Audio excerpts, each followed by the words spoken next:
Kalau keluarga gimana? Dengan sikap kritik abang nih, pada cemas nggak nih? Anak-anak pada terpengaruh nggak nih anak? Ini pertanyaan yang bagus. Abang sekolah di kampung tadi ya? Kita SD 7 kali. 7 kali ya? Oke. Bisa tanya kenapa 7 kali? Nakalnya. Saya tidak pernah nakal. Saya pintar. Jadi mama kan benteng kehidupan bagi ibu-ibu pasar mama. Jadi ketika mereka bersihkan pasar, mama sayang. Jadi saya sudah terbiasa ikuti mama saya yang dengan keberanian bisa protes orang yang mau gusur pasar sih. Baru mama saya menangis, baru kasih 300.000. Nah, dia bilang ini. Itu tahun berapa bang? Tahun 94. 94 ya. Dia kasih saya 300.000. Dia bilang apa? Ini hasil jualan sayuran. Oh, di pasar mama. Pasar mama, sayur. Oke. Mama punya hasil ini 300.000. Kamu bawa.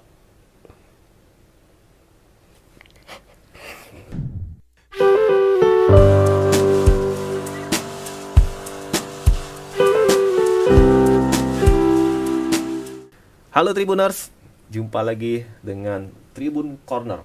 Nah, hari ini hari yang sangat spesial sekali. Kita kedatangan tamu yang orang boleh bilang urat takutnya itu udah hampir gak ada tuh. Urat takutnya gak ada. Kritiknya luar biasa keras ke pemerintahan, ke manapun kritik luar biasa. Inilah beliau, Abang Natalius Pigai. Selamat datang Bang. Ya, selamat sore Bogor ya. Bogor yang begitu indah. Bang, izin. Ya. Ini karena pandemi dan kita berjarak nih Bang ya. Ya. Boleh kita buka masker? Boleh. Oke.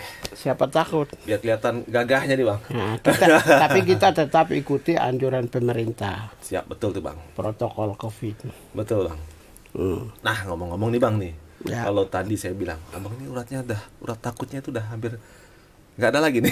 Ya. Nah, itu banyak diomongkan banyak pihak. Abang kritiknya kemana-mana sudah banyak diomongkan. Kita hari ini kita di acara podcastnya Tribun nih kita ngomong yang ringan-ringan aja. Ringan-ringan. Tentang personalitas Abang, tentang kegiatan Abang. Ya. Gitu. Nah, kalau boleh tahu nih Bang nih, setelah selesai dari Komnas HAM kemarin, apa aja nih kegiatan Abang nih? Saya setelah selesai Komnas HAM, saya melanjutkan kembali karena tahun 99 sampai dengan Desember 2017 ya. Itu kan saya masuk di pemerintahan. Oke.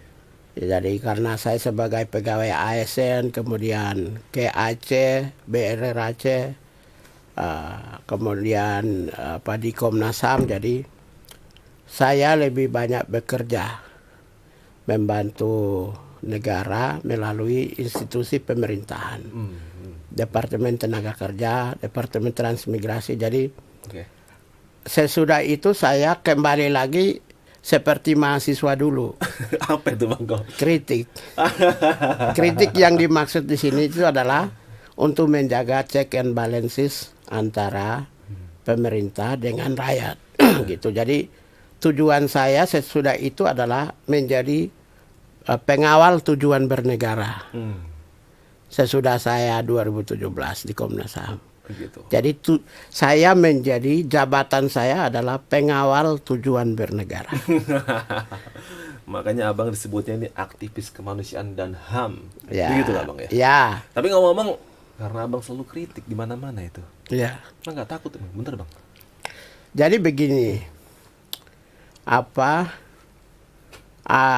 Saya pertama, saya ini pernah jadi peneliti resmi di Kementerian Tenaga Kerja, peneliti pegawai negeri sipil resmi, melalui termasuk dengan jenjang kepangkatan di peneliti dan sertifikat resmi dari LIPI. Itu pertama, karena itu meneliti sesuatu itu sudah pasti saya punya latar belakang dan kompetensi. Kedua, saya pernah menjadi kepala subbidang statistik di Kementerian Tenaga Kerja. Sehingga soal data dan statistik sudah pasti saya punya kompeten. Lalu yang ketiga, 5 tahun menjadi penyelidik dan saya punya sertifikat dari mana-mana. Jadi peneliti saya kepakaran, Oke. oke, statistik oke, Penyelidik. penyelidik oke. Jadi- Karena itu semua kritik saya Oke. sudah pasti didukung oleh penelitian, Data, data maupun juga penyelidikan. Itu bedanya. Karena itu tidak perlu takut mengucapkan. Oke. Jadi itu bedanya abang ya. dengan Bedanya saya buzzer. karena jabatannya jabatan resmi semua, yang tadi sertifikatnya Oke. resmi. Jadi saya punya kompeten di bidang itu. Gitu. Jadi akhirnya pun kritik-kritik yang tajam, Iya. baik melalui sosmed atau melalui statement langsung tuh nggak pernah ada yang berujung. Ya, abang. saya tidak pernah bermain gimmick. Oke. Yang selalu saya lakukan adalah kritik terhadap kebijakan. Hmm. Kenapa kebijakan? Saya kan pegawai negeri sipil. Saya tahu bagaimana merancang. Saya tahu bagaimana mengelola. Bagaimana mengawasi. Bagaimana tata kelola pemerintahan yang baik dan benar. Karena saya pegawai Kementerian Tenaga Kerja. Karena itu kebijakan teknokratik itu saya paham betul. Karena itulah saya biasa kritik berbasis kepada data-data Oke, dan Bang. kebijakan yang Di Indonesia tuh bang, meskipun kita kritik berdasarkan data, berdasarkan apa ya analisis dari kajian-kajian segala macam, tetap aja ada orang melaporkan ke polisi segala macam. ya Pernah jadi, dilaporkan nggak bang? jadi gini bang, saya juga punya teknik sendiri. Saya selalu menulis itu karena yang tadi latar belakang saya itu selalu dilalui kata analisis ilmiah. Di dalam ada praduga tidak bersalah. Oke. Kemudian didukung oleh data-data yang akurat dan saya mempertimbangkan juga mengukur gramatikalnya. Koma, tanda petik, titik dua itu selalu saya perhatikan. Oke. Sehingga ketika dianalisis dan satu pintu, saya hanya main Twitter. Oke. Jadi ketika orang baca di media, kemudian dikutip sana, kutip sini, kutip sana, kutip sini, itu menjadi sesuatu yang tidak benar. Padahal ketika kembali melihat pernyataan saya yang saya tulis di Twitter, maka orang akan sadar bahwa saya tidak pernah bersalah. Dan saya bermain, karena saya kan tadi saya bilang, saya peneliti, statistik, dan penyelidik. Oke. Maka saya hanya menulis untuk publik itu di Twitter. Oke. Ya, di Twitter ya. Jadi kalau ini mungkin rakyat Indonesia tahu, kalau mau ingin tahu tentang pernyataan saya, jangan baca di media-media yang diviralkan. Kutipan-kutipan yang diviralkan. Oke. Tapi baca Twitter saya. Ya. Nanti di Twitter saya orang lihat, oh ternyata ini profesional. Gramatikalnya, tanda koma, titik, semua sudah dihitung. Makanya isinya sudah. bukan Jawa ya, tapi Jawa Tengah ya. Ya. Jadi gini, tengah itu menunjukkan geografis. Geografis. Jadi kalau pakai pendek geografis, maka itu wilayah. Wilayah, bukan Posisi Sahara, geografisnya bukan. ya. Tengah, Oke. timur, Oke, Bang. barat, itu geografis. Luar biasa. bagus. Seperti contoh, saya mau kasih tahu, Oke. Risma misalnya. Ya. Risma bilang kirim ke Papua. Kalau dia bilang saya kirim ke Papua Barat, maka menjadi geografis. Kalau kirim ke Papua, maka ada dua. Satu itu Papua sebagai wilayah provinsi, yang kedua Papua sebagai suku. Nah, ini beda. Beda ya. Dengan beda. saya tulis Jawa Tengah. Jawa Tengah. Tapi kalau saya tulis Jawa, bisa itu bisa. Tapi kata Jawa itu sendiri debatable. Karena di Pulau Jawa ini dihuni banyak suku juga. Oke, Bang, kembali ke tadi tuh, Bang. Pernah nggak dilaporkan ke polisi? Karena kritik abang. Kan tadi saya itu. bilang, polisi itu Sering nggak? gini, kepolisian itu mereka sekarang sudah tidak hanya sekedar manual ya. Scientific investigation. Oke. Sudah masuk polisian profesional. Polisi itu akan melihat kata per kata. Pertama, gramatikalnya. Oke. Kata-kata yang tertulis masuk pasal nggak? Itu pertama. Yang kedua, circumstance of crime. Mens rea, ada niat jahat nggak? Terus yang ketiga, niat jahat itu diukur dengan ini niat jahat atau ini kritik. Oke. Terus yang ketiga itu circumstance of crime. Pernyataan saya itu masuk ke dalam ranah kriminal, suasana yang menggambarkan sebuah diarahkan kepada suasana kriminal atau tidak. Itu yang nanti. Berikut itu adalah perspektif pidana. Karena itu dilihat dari 4 perspektif itu sudah pasti. Dan yang terakhir mereka akan kembali lihat Twitter. Karena satu-satunya pintu adalah Twitter. Ya. Makanya hati-hati sama Bang Natalis. Ya. Melanis ya brilian. Jadi intinya gini aja. Kalau baca di koran-koran yang muncul media sosial Twitter, ya media sosial itu tidak usah kamu terpancing. Lihat aja di Twitter saya. Dan saya tidak pernah menghapus Twitter. Seperti orang lain. Baru naik kan begitu mulai diributkan, dihapus. Saya pantang hukumnya karena saya selalu scientific based on scientific. Berdasarkan pada pengetahuan dan ilmu. Tapi, jadi agak beda. Siap. Kalau gitu laporan polisi barangkali pasti banyak lah ya. Ya mau banyak juga atau sedikit, saya kan tetap Twitter. Bang. Kalau keluarga gimana? Dengan sikap kritik abang nih, pada cemas nggak nih? Anak-anak pada terpengaruh nggak nih anak? Ini pertanyaan yang bagus. Pertanyaan yang bagus gini. Ya.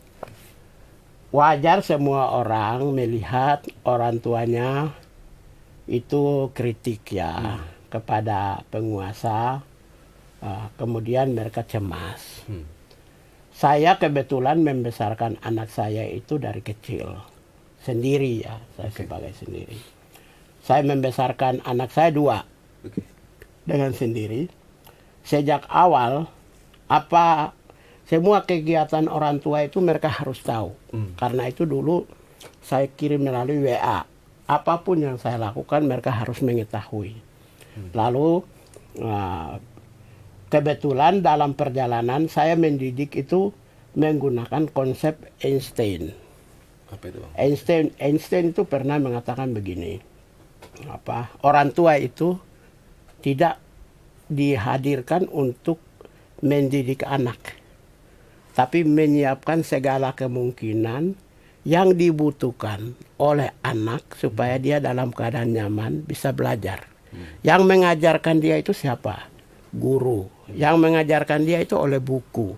Yang mengajarkan dia itu informasi teknologi, YouTube, berita di Google. Karena itu tugas orang tua adalah mengajarkan anak, membangun pikiran humanisme di dalam keluarga, kemudian membangun demokratis.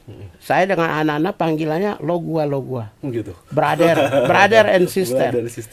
Kebetulan saya jelaskan dulu, apakah dengan mendidik sendiri dengan orang tua yang dalam keadaan sebagai seorang pengawal tujuan bernegara lantas terpengaruh ke anak. Saya mau ingin tunjukkan. Anak saya itu kuliah di Steladus Jogja. Steladus TC1 itu di Jogja itu salah satu sekolah terbaik.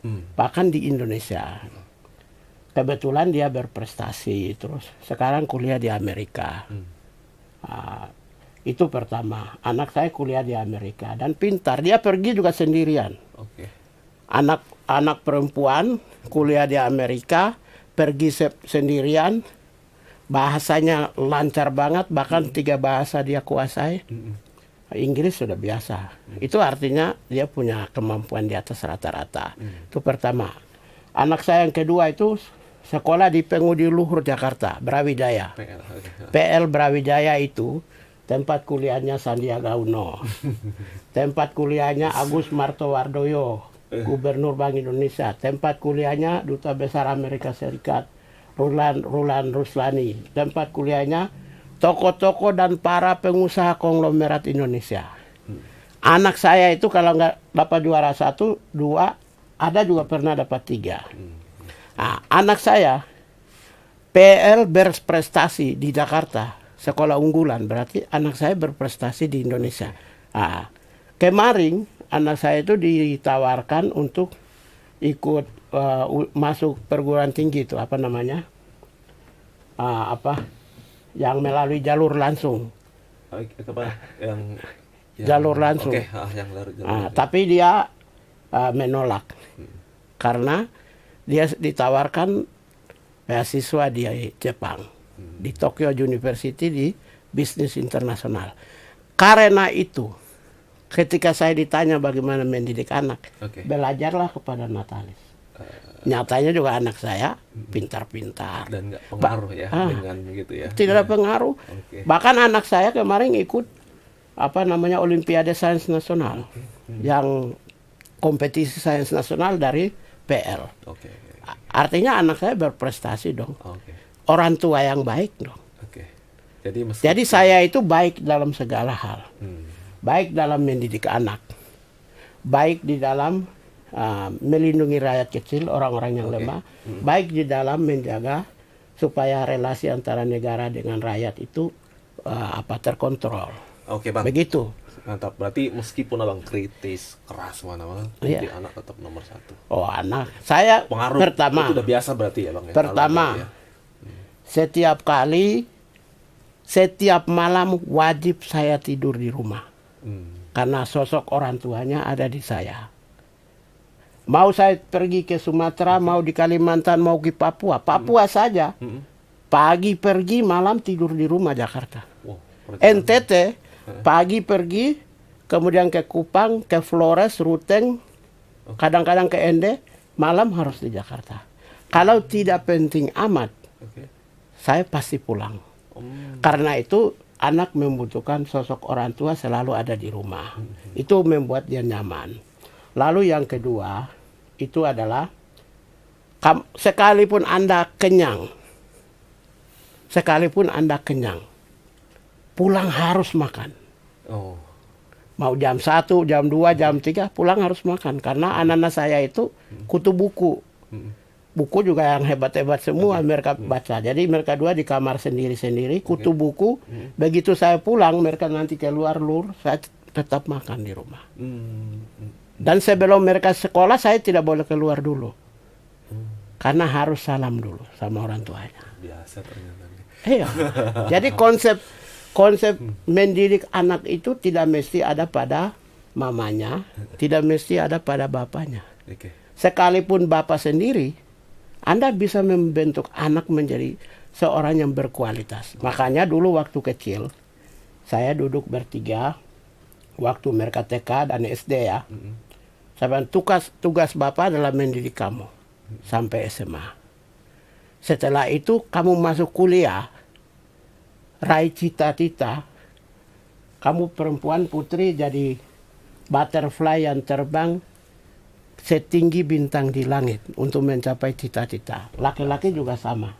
Kamu dua menjadi warga dunia dan roba dunia. Jadi tugas bapak itu sampai pada SMA. Kemudian kuliah adalah mereka untuk mencapai cita-cita yang lebih tinggi. Bang Pigai, begitu. Karena tadi mendidik anaknya istilahnya sukses ya, pengaruh segala macam. Ya saya sukses lah anak saya di Amerika. Saya masuk ke segmen yang lebih private nih ke abang nih. Ya. Saya mau tanya dulu nih. Bang Pigai ini sebenarnya lahirnya di 25 Desember atau 25 Juni? Nah, ya 28 Juni. 28 Juni, bener di mana tuh Bang? Saya terus terang ya, jujur ya. Halo para pemirsa. Saya gini, bapak saya itu camat. Camat di daerah Paniai? yang ya di Paniai, tapi dia harus jalan kaki itu mungkin sekitar 5-6 hari. Tugas. Mama saya pergi ke Wamena. Kan mama saya itu kan perintis pasar mama-mama Papua. Jadi pertama dia mulai di Enarotali. Pasar mama-mama itu di kampung saya. Tradisi di kampung saya dan dirintis oleh mama saya sebagai istri camat. Kemudian pernah jualan di Paniai, pernah jualan di Nabire, pernah jualan di belakang Fatina di Biak, pernah jualan di Pasar Remo di Sorong, pernah jualan di Jayapura, kemudian di Wamena, di Timika. Karena mama saya ini adalah perintis pasar-pasar mama, maka mama saya itu keliling. Saya sendiri di kampung halaman. Kampungnya apa namanya Bang? Di Narotali. Saya sendiri di rumah di kampung halaman. Nah, bapak saya tugas di daerah terpencil.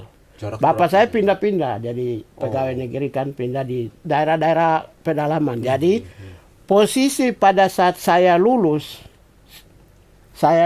SD itu kepala sekolah panggil, kamu lahir tanggal berapa? Saya bilang saya 25 Desember. Terus kepala sekolah bilang, enggak. Mana kalau begitu buktinya? Mama saya yang bawa. Mama di mana? Dia di Wamena, saya bilang. Dia lagi jualan sayur di Wamena. Wamena itu 3 jam naik pesawat. Baru, kalau begitu kamu 28 hari ini aja saya tuliskan. 28 Juni. Jadi sesuai dengan kemauan kepala sekolah. Saya lahir tanggal 25 Desember di dalam gereja di Sakaristi. Jadi yang benar tetap Natalius. Oh iya. Lahir di hari Natal. Ya? Dan saya tidak pernah tahu, bahkan saya sering lupa. Tanggal 28, oh berarti ijazah saya tanggal 28. Ulang tahunnya 2 kali udah ya? Bukan, saya lupa. Oh lupa ya? Tadi kalau kadang-kadang 28 Juli kah, Juni ya. Karena itu kemauan kepala sekolah yang nulis. Jadi tertulis ijazah 28 tadi? Ya kan bagaimanapun juga udah tertulis di ijazah formal loh. Formal ya? Tapi di akte kelahiran tanggal 25 Desember. Kebetulan waktu itu akte kelahirannya mama saya bawa. Okay. Saya masih kecil, bayangkan. Saya sekolah SD 3 kali loh. 7 SD cuma 3 tahun. Kelas 1, kelas 3, kelas 5 disuruh ujian. Kelas 6 nggak pakai? Enggak. Kelas 5 disuruh ujian. Kelas 1, kelas 3. Karena ya mungkin saya pintar kali ya. Padahal tidak diajar oleh siapa. Terus kelas 3 langsung naik kelas 5 loncat. Baru disuruh akselerasi ujian. Zaman dulu kalau mungkin ya, tapi sekarang kan belum ada akselerasi dulu. Jadi gitu. Umur saya masih kecil, ditanya tanggal berapa lahir, akte kelahiran mana ada yang tahu. Wong di rumah cuma saya dengan mama saya, tapi mama saya yang bawa. Jadi gitu. Jadi saya tanggal 25 Desember. 25 ya. Terus kemudian Abang sekolah di kampung tadi ya? 7 kali. 7 kali ya? Bisa tanya kenapa 7 kali? Nakalnya? Saya tidak pernah nakal. Saya pintar. Jadi 7 kali karena daerah saya itu daerah DOM. Operasi militer. Jadi saya sekolah SD kelas 1, tiba-tiba SD-nya dibakar. Dalam 3 bulan saya pindah lagi ke sekolah lain. Pas setelah itu kembali di sekolah rumbai-rumbai lagi, SD-nya dibakar juga. Baru naik ke kelas 3, di kampung halaman gereja rumah-rumah dibakar oleh tentara dulu. Setelah itu pindah SD lain lagi. Jadi semua saya pindah sampai 7 sekolah karena faktor operasi militer. Jadi dulu dulu brutal tentara. Mudah-mudahan sekarang ya. Tapi kalau di daerah operasi seperti Nduga, di Intan Jaya itu ya masih juga gitu. Jadi saya sekolah 7 itu karena faktor operasi militer aja. Itu ya. Jadi Abang sekolah SD, SMP, SMA di Papua. Kalau SMP di Monemani, di Dogiai, di kampung juga. SMA di Wamena. Di Wamena. Ya. Wamena di SMA Negeri 1 Wamena saya dulu. Jurusan ilmu pengetahuan alam. Jadi mandiri ya dari kecil. Jadi saya tahu Paniai sudah pernah, di Wamena sudah pernah. Jadi saya Labewa, lahir besar Wamena. Gitu. Kalau kuliahnya di Jogja, Yogyakarta. Kampus Abang? Jadi ceritanya begini. Saya kan pulang ke kampung setelah dari Wamena, itu siap-siap untuk pergi berkebun. Tapi ya saya kan ya dalam cerita perjalanan saya kan saya pintar. Kalau dari nilai-nilai ya. Karena itu ibu saya kasih saya 5.000. 5.000 rupiah? 5.000 rupiah. Uang jajan lah? Waktu itu. Nah, saya bilang, ini 5.000, bapak kamu belum pulang. Sudah hampir 6 bulan gitu. Nah, mama ada 5.000 ini kamu bisa sekolah di Jawa nggak? Iya bos. Gimana ceritanya itu? Nah ini dia. Baru kami dua naik pesawat kecil ke Nabire. Sampai di Nabire tidak tahu mama dapat uang berapa, 300.000 kalau nggak salah. Dia kasih lagi ke saya. Baru saya lihat begini, saya kan dulu SD juara, SMP juara. Wah, begini teman-teman saya yang tidak juara, itu ada yang pada ke Jayapura, ada yang pada ke Jawa. Gitu. Ada yang Makassar, ada yang Manado. Wah, saya cemburu sekali. Saya bilang, Ma ini kan orang yang tidak sekolah semua. Apa? Tidak pintar, Pak. Tidak pintar. Kok saya tidak bisa sih? Baru mama saya menangis, baru kasih 300.000. Nah, dia bilang ini. Itu tahun berapa, Bang? Tahun 94. 94 ya. Dia kasih saya 300.000. Dia bilang apa? Ini hasil jualan sayuran. Oh, di pasar Mama. Pasar Mama, sayur. Oke. Mama punya hasil ini 300.000. Kamu bawa.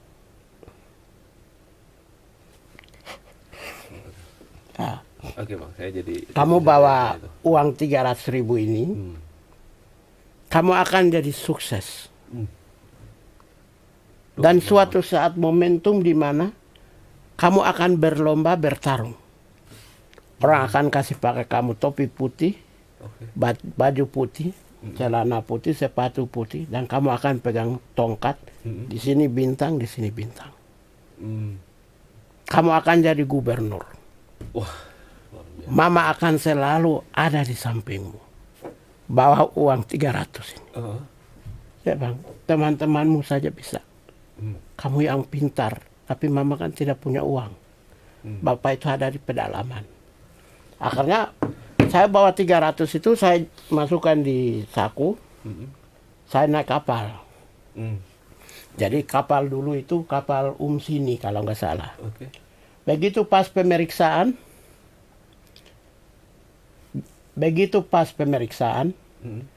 kan tiket kan, saya masuk ke dalam sembunyi-sembunyi.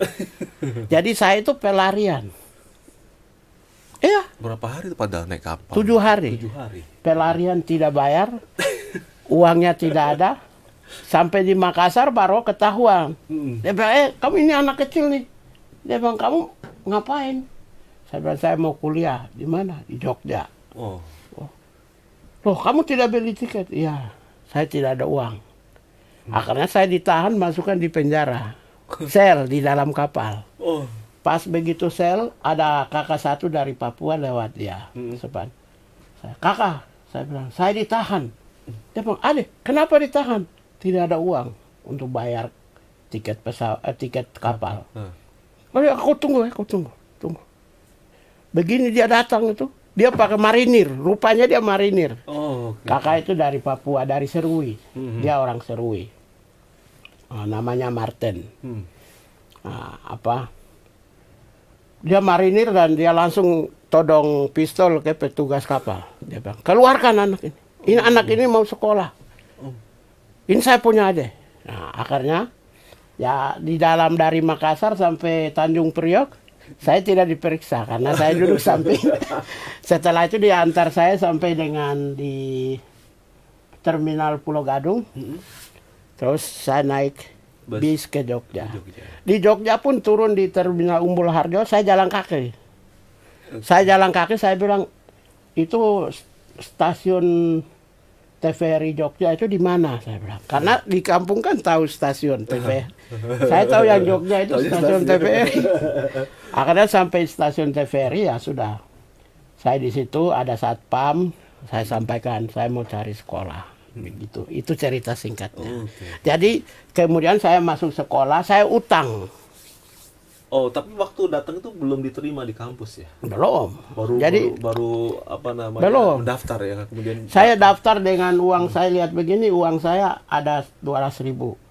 Baru saya datang, saya bilang, saya daftar, masuk itu dengan utang. Biaya ospek juga utang, biaya beli buku juga utang, biaya bayar uang pembangunan ya namanya, hampir 2 juta waktu itu. Saya utang juga, jadi baru saya bisa lunaskan itu 2095. Oh, tahun 95. 95 karena diancam oleh sekolah. Jadi tiba-tiba ada ibu satu datang bawa dengan mobil Mercedes-Benz. Dia datang, dia bilang, ada Natalis di sini. Ada. Oh, kita lagi sedang buat surat untuk mau keluarkan dia. Dia bilang, Berapa biaya yang belum bayar? Semua 7 juta. Oke. 7 juta saya lunaskan. Baru dia suruh naik Mercedes-Benz. Oke. Kemudian pergi ke kantornya. Langsung dia bilang, saya punya anak. Saya tidak kenal dia. Tapi saya mimpi anak ini akan jadi orang besar. Ibu itu Chinese Jogja. Yang punya Mirota. Oh, Mirota. Ya, Mirota Kampus, Mirota Gejayan, Susu Laktona, PT Kalimas. Kok tiba-tiba bisa datang itu? Nggak tahu. Nggak tahu. Kok dia bisa tahu? Saya sendiri juga, wah, gimana? Saya sendiri juga bingung saya. 7 juta gede banget waktu itu loh. Iya, 7 juta langsung. Lalu ibu saya bilang, dia tunjukkan kepada staf-stafnya, ibu. Terus dia bilang, ibu bangga loh bisa melahirkan anak Papua, dia bilang begitu, dari sono. Ya itu sampai sekarang jadi ibu angkat saya. Sampai detik ini masih. Luar biasa. Jadi yang selamatkan saya itu dia. Setelah itu semester 3, semester 4 ya, itu nilai saya bagus, saya bisa cari uang. Beasiswa bisa dari Belanda saya dapat, dari Yesuit ya. Yesuit melalui Monsinyur Sunarko ya, uskup. Kemudian dari Realino Jogja melalui mereka juga saya dapat. Saya dapat banyak lah. Saya bisa naik taksi kemana-mana. Ke sekolah aja naik taksi, duitnya udah banyak. Akhirnya jadi aktivis di kampus. Ya, saya aktivis itu memang dari PRD dulu Bang ya? Saya dari kampung juga, saya suka protes tentara polisi dulu. Jadi kemudian di pasar-pasar. Dari sana, dari kampung udah suka protes. Saya kan ikut mama. Mama kan benteng kehidupan bagi ibu-ibu pasar mama. Jadi ketika mereka bersihkan pasar, mama sayang. Jadi saya sudah terbiasa ikuti mama saya yang dengan keberanian bisa protes orang yang mau gusur pasar. Jadi sampai Jogja. Saya jadi aktivis itu pun semata-mata hanya numpang makan.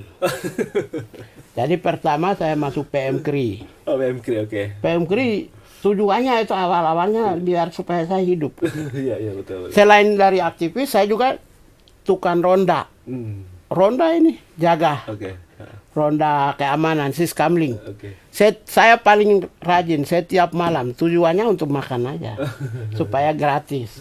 Di Demangan tuh ada Mas Pontil, ada ini, mungkin ada teman-teman sampai sekarang masih. Jadi Sigit, terus masuk di organisasi, lalu di dalam aktivis jadi di PRD Smith itu Andi Arief, itu bos saya.